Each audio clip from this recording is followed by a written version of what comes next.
Hello everyone and welcome to another episode of Plastic Soul, the Entertainment Earth Pop Culture Show. I'm your host, Jason Lindsay. So, Comic-Con is over and done with, and it's always a bit of a letdown when you come back and get back to normal life, especially since we waited so long to get there. But one of the things that I was most happy about that finally could see the light of day were the new release of Twilight Zone figures that Biff Bang Pow is doing, showing up now at your local Target store, I believe. These were all in the case in front of the Entertainment Earth booth. I've kept this quiet for a long time. People keep asking, are you going to do it again? When are you going to do it? Well, here it is. Brand new release for these figures. Like I said in a previous video, I noticed on the secondary market that these were going for big bucks. And that's exciting because it means there's probably a demand and people didn't get these first time around. So now's your chance. Also in the booth, we showed our Mystic Seer prop replica. Yes, we're doing that again as well, but this time in three very different ways. I believe it's a regular, unleaded, and premium, I think are the three things. One is, again, they're going to have some glow-in-the-dark features. One of them is going to be a signature edition signed by William Shatner. Once again, we got that done. And a third one, it's brand new. It is designed to look like the Mystic Seer that's in the ride, the Tower of Terror ride that's in Florida still. It's no longer in California, California Adventure. But, when you're waiting to get on that ride, you'll see this in the big Twilight Zone room as you're waiting, and that's what it's based on. It's a slightly different design. So very excited that that cat is finally out of the bag, so to speak, and these are showing up and people seem to be really thrilled about them. But I thought now would be a good time to talk about them, but also talk about how the license came to be without going into too much detail. So we were basically on our third license. Biff Bang Pow got the license for Dexter. I was approached, I believe, by CBS, maybe it was I forget how that first connection actually happened, but Dexter had only been on for a season, and there was something about it that I thought was going to really hit a nerve with, genre folks that dig this stuff. So we started talking about that and getting that license, and in those conversations, Twilight Zone came up.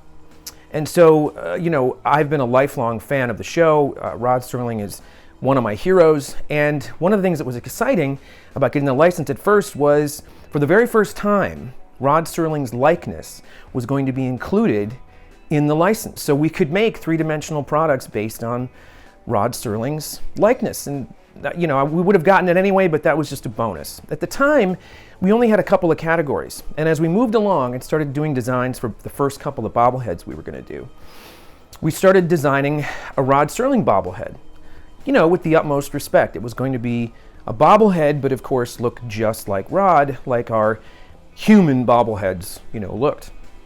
But as the process went forward, we discovered that his widow, Carol, wasn't a fan of the bobblehead thing and didn't want to do it.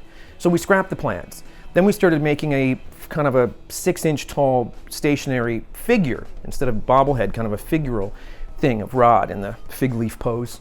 And got that moving. In fact, I think we showed it at Comic-Con that summer.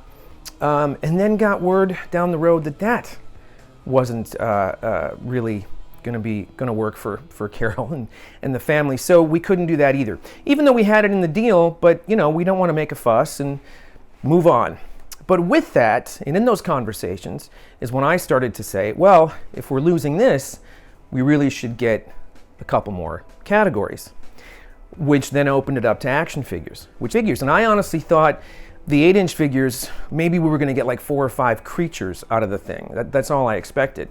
But as it sort of hit the world, people started saying, well, why don't you do Art Carney? Or when are you going to do Burgess Meredith? Or how come you haven't done this and that?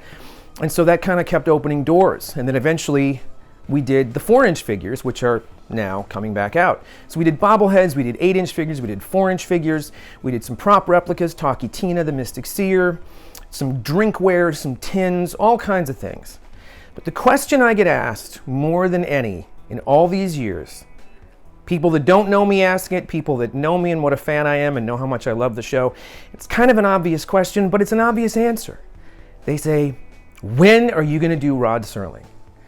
So, let me get it out in the open now so I never have to answer the question again.